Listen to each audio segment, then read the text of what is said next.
Hello students, welcome to my YouTube channel study of science. मैं नीतू आज आपको class 10 का एक इम्पोर्टेंट टॉपिक केमिकल रिएक्शन और उसकी इक्वेशंस के बारे में बताऊंगी। ये एक केमिस्ट्री का चैप्टर है, चैप्टर फर्स्ट। इस चैप्टर के अंदर हम केमिकल्स रिएक्शन को कैसे बैलेंस करते हैं उसके बारे में स्टडी करेंगे। लेकिन केमिकल रिएक्शन इस क्लास में ही नहीं, सभी क्लासेस के लिए बहुत ज़्यादा इम्पोर्टेंट है। So I hope you will listen carefully. Let's start. क्योंकि हमारे चैप्टर का नाम ही केमिकल रिएक्शन है, तो सबसे पहले हम जानेंगे कि व्हाट इज़ केमिकल रिएक्शन।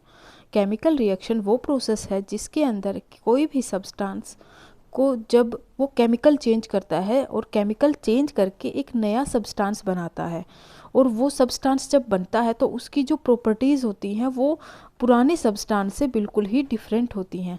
तो इसी चीज़ को हम केमिकल रिएक्शन कहते हैं। मैं इसका आपका डेली लाइफ का एग्जांपल लेती हूँ। जैसे अगर आप किसी पेपर को टीयर करोगे यानी काटोगे तो वो पेपर सेम ही रहेगा, उसकी प्रॉपर्टी कोई भी चेंज नहीं होगी।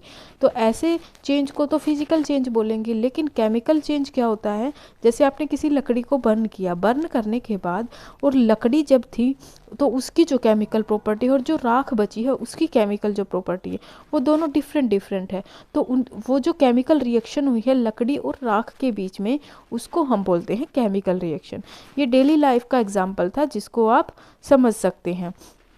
अब यहाँ पे जो केमिकल रिएक्शंस का एग्जाम्पल है, हमने मैग्नीशियम रिबन होता है उसको जब हमने आग के साथ बर्न करवाया तो जो मैग्नीशियम रिबन था वो क्या बन गया?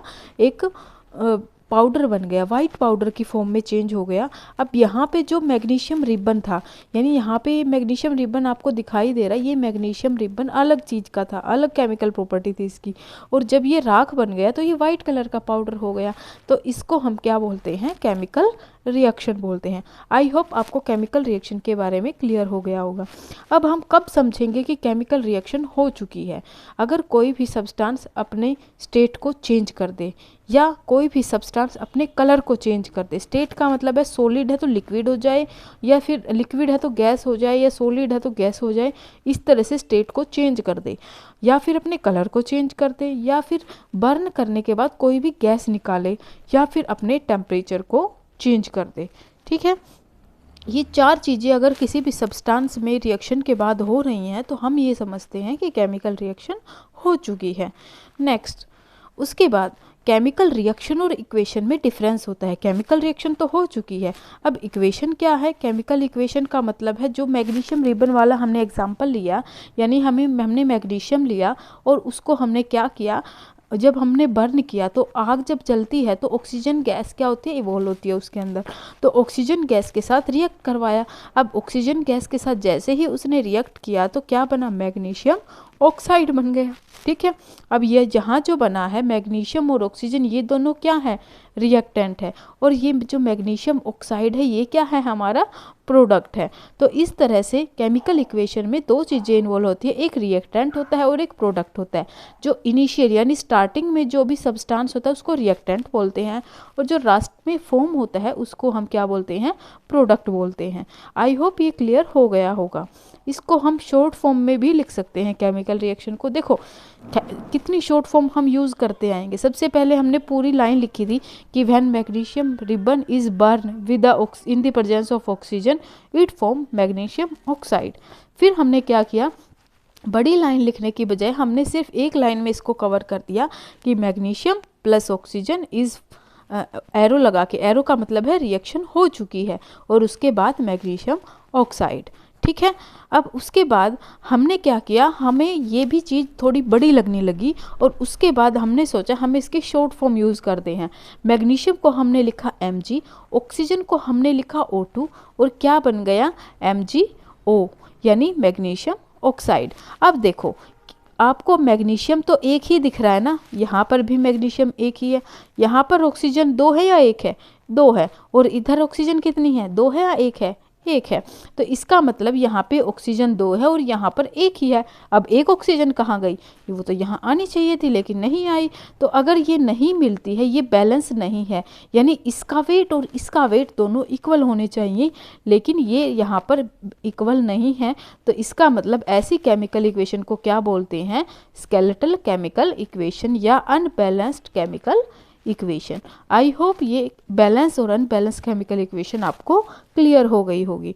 अब हम बात करते हैं balance chemical equation. Balance chemical equation कौन सी होती हैं? Let's see. सबसे पहले सपोज करो आपके पास ये सब्सटेंस है C3H8 + O2 और इसको केमिकल रिएक्शन के बाद हमारे पास क्या बना? H2O + CO2। सबसे पहले हम देखते हैं कि हमारे रिएक्टेंट में यानी स्टार्टिंग में हमारे पास क्या है? C है, H है और ऑक्सीजन है, तीनों है। ओके, इधर भी देखते हैं हमारे पास क्या है? H है, O है और C है, यानी इसमें भी सेम है। अब हम बात करते हैं इधर क्या है हमारे पास? कार्बन के साथ, कार्बन में कितने हैं हमारे पास? ओनली कितने हैं कार्बन के मॉलिक्यूल? 3। तो यहाँ पे हमने कितना लिखा? 3। हाइड्रोजन के कितने हैं यहाँ? 8 ही हैं। ऑक्सीजन के कितने हैं यहाँ? 2 है। अब दूसरी तरफ देखते हैं। अब इस तरफ कार्बन के कितने हैं? 1। इस तरफ कितने हैं? 2। इस तरफ ऑक्सीजन के कितने हैं? 3। तो हमें क्या करना है? क्या ये दोनों इक्वल है? नहीं है, बिल्कुल नहीं है। तो हमें क्या करना है? केमिकल इक्वेशन को बैलेंस करना है। अब बैलेंस्ड केमिकल इक्वेशन कैसे बनेगी? हमें क्या करना पड़ेगा? इधर या तो हमें 2 बढ़ाना पड़ेगा। अब इसके लिए हमें कुछ स्टेप्स फॉलो करने होंगे। देखो, हमारा फर्स्ट स्टेप है, सपोज करो आपके पास ये है, आयरन को Fe लिखते हैं और हमने वाटर के साथ रिएक्ट करवाया तो हमें मिला Fe3O4 + H2। सबसे पहले हम देखते हैं कि हमारे पास कितने मॉलिक्यूल हैं। ठीक है, आयरन के कितने हैं हमारे पास? ओनली 1। हाइड्रोजन के कितने हैं? 2। ऑक्सीजन के कितने हैं? 1। प्रोडक्ट वाली साइड में कितने हैं? आयरन के 3, ऑक्सीजन के 4, हाइड्रोजन के 2। 2 स्टेप कंप्लीट हुए। थर्ड स्टेप में हम बैलेंस करना शुरू करते हैं। सबसे पहले हम शुरू करते हैं कि हमारी आयरन को कितने चाहिए? 3 चाहिए। तो हम क्या करेंगे? आयरन के आगे यहाँ 3 लगा देंगे। लगा दिया। उसके बाद हाइड्रोजन के कितने चाहिए? 2 ही चाहिए, लेकिन यहाँ पर भी 2 ही हैं। ओके, अब ऑक्सीजन के तो 4 चाहिए। तो हमें इसका मतलब यहाँ पर ऑक्सीजन हमें कितनी चाहिए होगी? 4 चाहिए होगी। तो हम क्या कर देंगे? आगे 4 लगा देंगे। लेकिन जैसे ही हमने यहाँ 4 लगाया तो हाइड्रोजन कितने हो जाएंगे? 4 × 2, यानी कितने हो जाने चाहिए? 8 हो जाने चाहिए। तो इसका मतलब हमने जो यहाँ पर पीछे हाइड्रोजन 2 रह गए थे, यहाँ पे आगे हमने क्या लगा दिया? 4 लगा दिया। तो इस तरह से हम स्टेप वाइज हमने क्या, लास्ट में हमारी क्या केमिकल इक्वेशन बनी? 3Fe 4H2O Fe3O4 और 4H2। ठीक है, इस तरह से हम किसी भी रिएक्शन को, इक्वेशन को बैलेंस करना सीख सकते हैं। ठीक है, दोबारा से बताती हूँ, ये एक बहुत डिफ़िकल्ट भी है, लेकिन अगर आप इसको समझेंगे तो सबसे ज़्यादा इजी यही है। सबसे पहले आपको लिख लेना है, जैसे आपने इधर लिखा, ये ऐसे लिखा हुआ है, आपको इसी तरह से लिखना है Fe + H2O Fe3O4 + H2। आपको ये इक्वेशन बैलेंस नहीं है, आपको ये बैलेंस करनी है। ठीक है, बैलेंस करने के लिए दोनों वेट बराबर होने चाहिए। उसके लिए हम सबसे पहले, हमारे पास है क्या क्या? आयरन, हाइड्रोजन, ऑक्सीजन, तीनों को हमने लिखा। आयरन के पास 1 है, हाइड्रोजन के पास 2 है, ऑक्सीजन के पास 1 है। ऐसे ही आयरन के पास 3 है, ऑक्सीजन के पास 4 है, हाइड्रोजन के पास 2 है। अब सबसे पहले हम देखेंगे कि आयरन के पास सबसे ज़्यादा क्या है? 3 है। तो इसका मतलब आयरन को हम 3 यहाँ पर बढ़ा लेंगे रिएक्टेंट की साइड में। हमने यहाँ पर बढ़ा लिया। उसके बाद हाइड्रोजन के 2 हैं, तो इसका मतलब हाइड्रोजन के 2 तो ठीक है। ऑक्सीजन के कितने हैं? इधर 4 हैं, तो हमें ऑक्सीजन 4 करनी होगी। अब हम क्या करेंगे? यहाँ पर ऑक्सीजन कितनी कर देंगे? 4 कर देंगे। जैसे ही हमने यहाँ ऑक्सीजन को 4 किया तो हमारी ये वाली हाइड्रोजन कितनी हो गई? 4 को 2 से मल्टीप्लाई करते हैं, कितना हो जाता है? 8। तो इसका मतलब ये भी कितना होना चाहिए? 8 होना चाहिए। तो 4 × 2 = 8। तो ये सिंपल केमिकल इक्वेशन है जो कि बैलेंस करनी होती है। ये कुछ क्वेश्चन दिए हुए हैं, देखो जितनी आप इनको प्रैक्टिस करोगे मैथ के सम की तरह, ये भी उतनी ही इजी लगेगी आपको। सबसे पहले आप देखो HNO3 प्लस CaOH2, आप इसको बैलेंस करोगे, कैसे करोगे? आपको ये प्रोडक्ट दे रखा है। सबसे पहले देखो कैल्शियम कितना है, कैल्शियम आपके पास 1 है, इधर भी 1 ही है, ये आपको चेंज नहीं करना है। NO3 कितना है, यहाँ 1 है और यहाँ 1 है, यहाँ कितना है 2 है, यानी रिएक्टेंट में कितना है 1 है और प्रोडक्ट में 2 है। तो आपको ये रिएक्टेंट वाला कितना करना पड़ेगा 2 करना पड़ेगा। इसके लिए आपको हाइड्रोजन के आगे कितना लगाना पड़ेगा 2 लगाना पड़ेगा। अब देखो हाइड्रोजन आपके कितने हैं 2 हैं, यहाँ भी 2 है तो यहाँ भी 2 है, ऑफकोर्स 2 हो गए, बैलेंस हो गए। अब इसके बाद ऑक्सीजन कितने हैं आपके, ऑक्सीजन यहाँ पे 2 है, यहाँ पे 1 है और यहाँ पे 3 को 2 से मल्टीप्लाई करेंगे कितने हो जाएंगे 6, यानी 6 ये हो गए और 1 ये हो गए, 7 हो गए टोटल। अब यहाँ पे जैसे ही आपने इसको क्या किया 2 किया तो 3 2 जा 6 हो गया और ऑक्सीजन यहाँ पे कितना हो गया 1 हो गया। ओके, तो ये आपका कितना हो जाएगा 7 हो जाएगा। समझ आया? Next NaOH plus H2SO4 Na2SO4 plus H2O। अब आप एक चीज़ देखिए, नाइट्रोजन सोडियम कितना है 2 है, यहाँ पर कितना है 1 है, तो हमें 2 बनाना है, हमने 2 बना दिया। ऑक्सीजन कितना है 1 इधर है और 4 इधर है, 5 है, 4 इधर है 1 इधर है 5 है, ऑक्सीजन इज क्लियर। हाइड्रोजन कितना है 1 है और ये कितना है 2 है, यानी 3 है, इधर कितना है 2 है हाइड्रोजन। ओके, 3 इधर है 2 इधर है, हमें हाइड्रोजन बैलेंस करना है। इसके बाद H2SO4 हाइड्रोजन बैलेंस कैसे करेंगे, ये 2 है और ये 1 है यानी 3 है, तो हमें क्या करना है, हमने जैसे ही यहाँ पे 2 लगाया तो ये कितना हो गया 2 हो गया और यहाँ पे कितना हो गया 4, यानी 4 हो गए हमारे हाइड्रोजन। तो यहाँ पर 4 करने के लिए हमें क्या करना पड़ेगा 2H2O करना पड़ेगा। ठीक है, SO4 तो 1 ही है तो SO4 तो 1 ही होता है।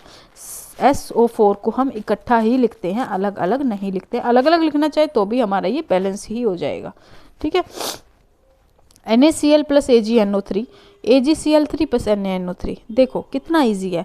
सबसे पहले Ag देखो 1 है, Cl कितना है 3 है, 1 है इधर है 3, तो हमें क्या करना पड़ेगा Cl को 3 बनाना पड़ेगा।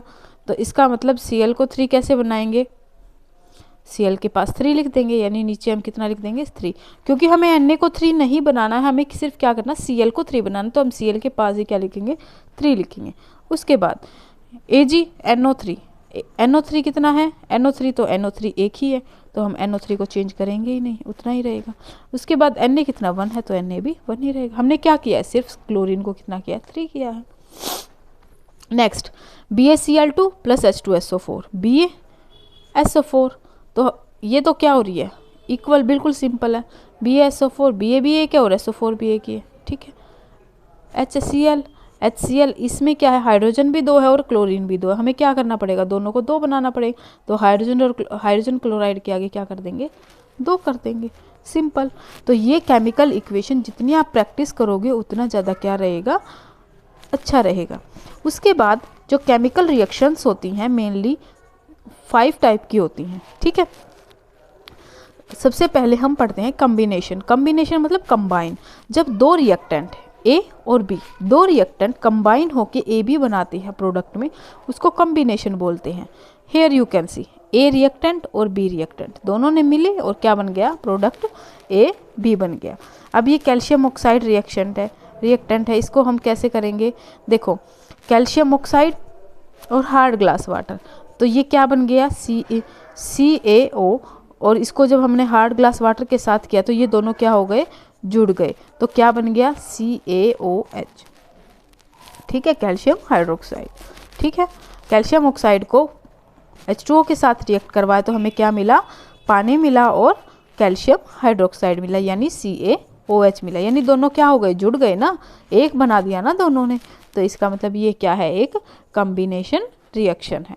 उसके बाद है डिकम्पोज मतलब ब्रेक डाउन होना, जब एक रिएक्टेंट 2 या 2 से ज़्यादा प्रोडक्ट में टूट जाता, उल्टा हो जाएगा, कम्बिनेशन का उल्टा डिकम्पोजिशन, यानी 2 है 2 से क्या बन गया अलग अलग, 2 जुड़े हुए थे और उनसे क्या बन गया एक अलग बन गया, A प्लस बी अब जैसे हमारे पास CO है यानी कार्बन मोनोऑक्साइड है, तो कार्बन अलग हो गया, ऑक्सीजन अलग हो गया।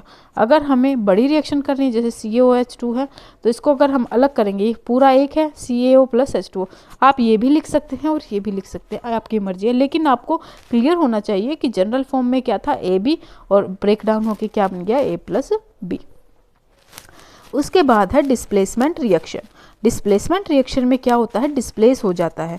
जैसे आपके पास एक एलिमेंट था, एक कंपाउंड था AB, और उसके साथ था C, तो A ने क्या किया, B ने क्या किया, A को छोड़ के C के साथ कंबाइन हो गया और A को अकेला छोड़ दिया। तो ये क्या है, एक डिस्प्लेसमेंट रिएक्शन है। लेट्स सी, देखो जो सबसे ज़्यादा रिएक्टिव मेटल होता है वो क्या करता है, उसके साथ रिएक्ट कर जाता है और पहले वाला उसकी जगह को छोड़ देता है। ठीक है, सपोज करो जैसे आपके पास जिंक है, ठीक है, और FeSO4 है। अब क्या किया, FeSO4 था हमारे पास, अब ये जो SO4 होता है ना, ये इतना ज़्यादा, ये किसके साथ, जिंक सबसे ज़्यादा रिएक्टिव होता है आयरन के कंपैरिजन में। ठीक है, तो ये जिंक क्या करेगा, आयरन को हटा के खुद SO4 के साथ रिएक्ट कर लेगा और आयरन को अकेला छोड़ देगा। तो ये क्या है, एक डिस्प्लेसमेंट रिएक्शन है, राइट। यहाँ देखो, अब जिंक ना कॉपर से भी ज़्यादा रिएक्टिव होता है, तो जहाँ पर भी कॉपर सल्फेट होता है, सेम यही है, आयरन की जगह कॉपर आ गया, तो यहाँ पर जिंक और कॉपर सल्फेट, जिंक सल्फेट हो गया और कॉपर को क्या कर दिया, बाहर निकाल दिया। तो कॉपर ब्लू कलर का होता है और जिंक कलरलेस होता है। ठीक है, तो यहाँ पे हमारा कलरलेस कंपाउंड बन जाएगा। ठीक है, तो इसीलिए अगर कॉपर और जिंक सल्फेट की हम रिएक्शन करवाते हैं, मतलब इसको अगर हम दोबारा रिएक्ट करवाते हैं तो कोई भी रिएक्शन नहीं होगी, क्योंकि जिंक ने क्या किया, इसको अपने चंगुल में पूरी तरह फंसा लिया, पूरी तरह बाइंड कर लिया, और कॉपर के पास इसको आने ही नहीं देगा। एक बार अगर इसके पास से कॉपर निकल गया तो कॉपर दोबारा जिंक सल्फेट से कंबाइन नहीं होगा। ठीक है, उसके बाद है डबल डिस्प्लेसमेंट रिएक्शन। ये तो डिस्प्लेस हुआ था, अब डबल में क्या होगा, कंपाउंड इधर है, एक कंपाउंड इधर है, A ने क्या किया, D के साथ कंबाइन हो गया और C ने क्या किया, B के साथ कंबाइन हो गया, यानी दोनों ने क्या किया, अपने आप को एक्सचेंज कर लिया।